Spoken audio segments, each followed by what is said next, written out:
Do you have favorites? I've got favorites. Everybody has favorites.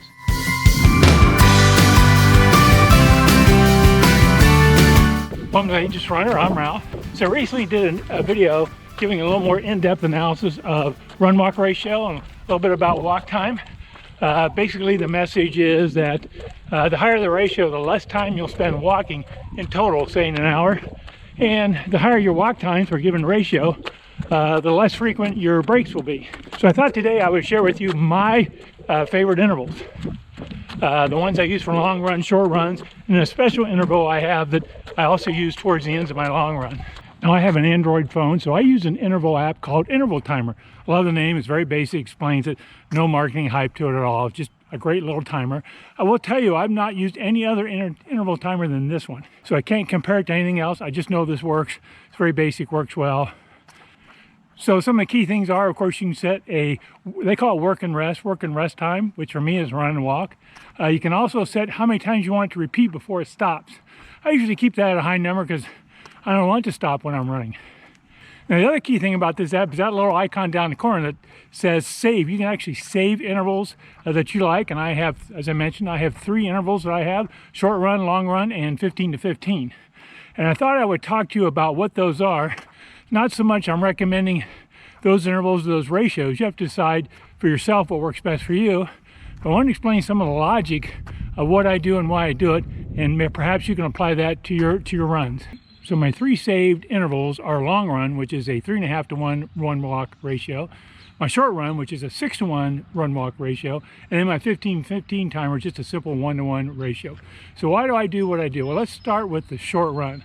So I use a high ratio in my short run of 6 to 1. Why do I do that? From my previous video, we know the higher ratios give you less total walk time. In other words, a 3 to 1 ratio gives you about 50 minutes of total walk time in an hour.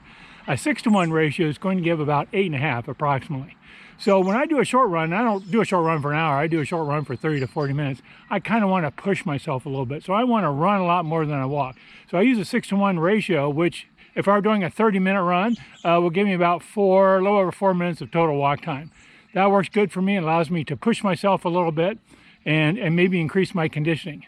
Now, there are exceptions to me using a 6 to 1. If maybe a short run day, I don't feel like I fully recover from my last long run, I might drop that 6 to 1 down to 4 to 1, for example. But generally, my short ones are 6 to 1 run walk ratio. Hey, if you're enjoying this video, please scroll down a little bit and click that like icon. That really is a big boost for my channel, and I'd really appreciate it. Thank you. So for my long run, I drop down to a 3.5 to 1 run walk ratio. And why do I do that? Well, we know as we lower the run walk ratio, we increase the total walk time per hour. My 3.5 to 1 ratio gives me about 13.5 minutes of walk time total in an hour. That's 5 more minutes than that 6 to 1 ratio per hour. And you want that in the long run. You want to be able to not burn up your energy too quickly. You want to conserve it, spread it out. So you want kind of a lower ratio to help you spread out that energy and conserve it. So I've found over the years 3.5 to 1 works well for me. That's not a magic ratio. 3 to 1, 2 to 1. 4 to 1, whatever works well for you, but you kind of want to drop that ratio down for a long run so you can conserve that energy. Now, my walk times are typically between 15 and 20 seconds. That just kind of works for me. We do know, again, from that previous video, that for a given ratio, longer walk times will drive longer run times, so the run-walk interval is longer, so you'll have less walking breaks. For example, doubling your walk time, say from 15 to 30 seconds, will actually cut in half the number of breaks you'll take per hour. And I've just found 15 to 20 works well for me. Less than 15-second walk time, I feel like I'm slowing down and starting back up too quickly.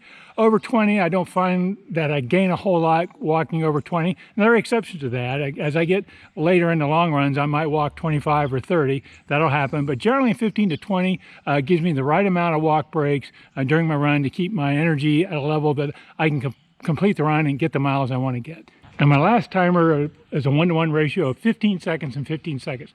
How do I use that? Well, typically late in a long run, I might start feeling a little tired and I feel like I can't keep up that 3.5 to 1 pace. So I'll turn on my 15-15 timer. What I'll do, for example, I will count 3 15-second intervals and run, and then walk 1 15-second interval. That automatically drops my ratio down to 3 to 1. If I get more tired and I feel like I need to drop that ratio more, I might count 3 15-second intervals and then walk 2. That drops my ratio down to 1.5 to 1. And there's lots of combinations you can use there depending on how you're feeling and what you want to accomplish. And 15 seconds works for me. You could also do a 10 and 10 or a 20 and 20, whatever works for you, but it allows you to kind of flex that run-walk ratio while you're running. And Jeff Galloway says it's important to get the miles. Don't worry about time. I'm a big believer in that too. Don't worry about pace or time. Get those miles in. So if you need to adjust that ratio downward, get your long run completed, do it. So those are my 3 favorite intervals and ratios. What are yours? Do you have ones that you like? If so, leave a comment down below. We'd love to hear what you're doing, what your thoughts are.